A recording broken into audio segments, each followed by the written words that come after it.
And then video.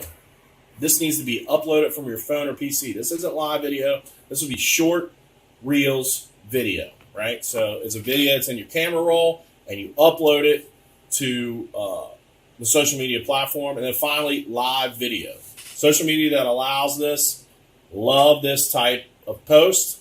And so you need to be posting live video as much as possible. In fact, 6.5 years ago, how I got started building my social media presence was live video. I did it daily, multiple times per day.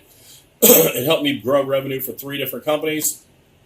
And if I go back and I look, I've generated somewhere north of $7 million in annual revenue or in total revenue, I should say, over that time, because I've gone live on Facebook and followed this process.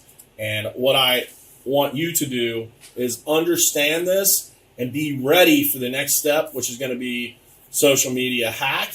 And I'm going to go through the things that you can do to get more engagement on your posts and go quote unquote viral, so people begin to know who you are, so they can like you and then they can trust you.